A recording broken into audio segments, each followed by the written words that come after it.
Hey everybody, this is William from the Godzilla Files coming at you today with the new Kaiju battles. And today we're going to be looking at two of the more famous Kaijus, Anguirus versus King Kong. So let's jump right into this battle.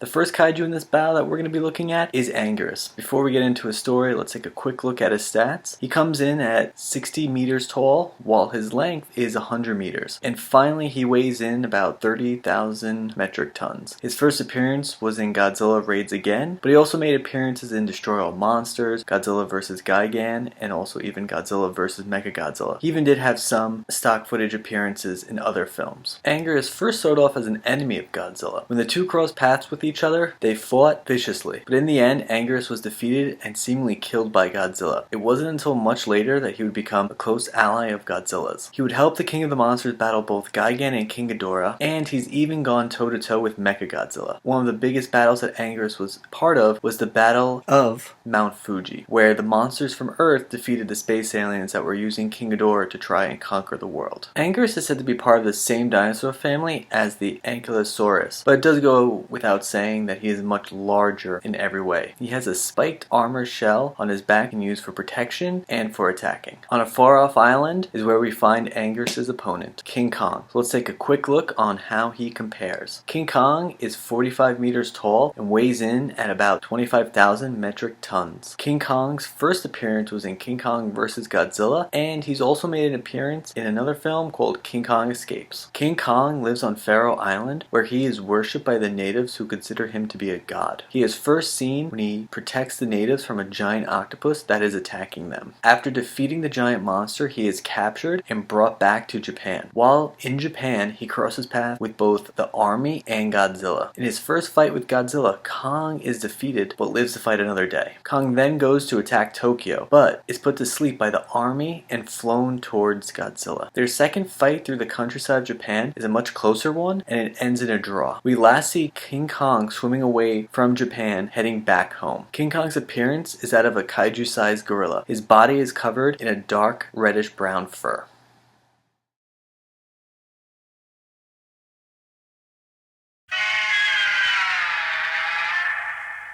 Anguirus is a kaiju that has no energy beam attacks. He fights using his teeth and claws. Thanks to his unreal stamina, he's able to fight viciously for long periods of time. One of his more famous attacks is his ability to stand on his hind legs and hurl himself backwards, hitting his enemy with his spikes. Another ability of Anguirus's is his ability to dig underground for long distances. One final thing to mention about Anguirus is his ability to withstand attacks. He's been shown to be able to get back up from many different hard-hitting attacks. A good example of this is when he fights King Ghidorah in Destroy All Monsters. He falls from a very high altitude and comes crashing down on the ground below, and is shown to be able to get back up with little to no issue.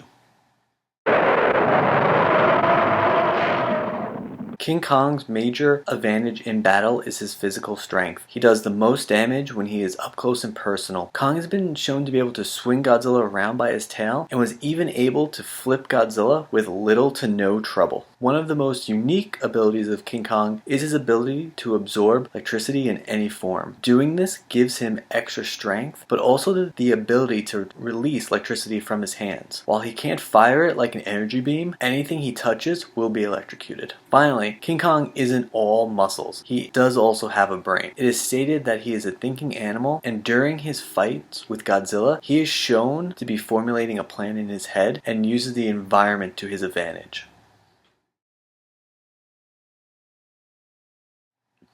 Anguirus' major weakness is his inability to fire an energy beam attack. Because of this, he needs to be up close to fight. This means he could also be taking damage when he is trying to get in range of his attacks. Like Anguirus, King Kong really only has one weakness, and that comes down to not having a range attack. He needs to be up close and personal to fight his enemies. If you keep him at a distance, like Godzilla did with his atomic breath, King Kong can't really do anything.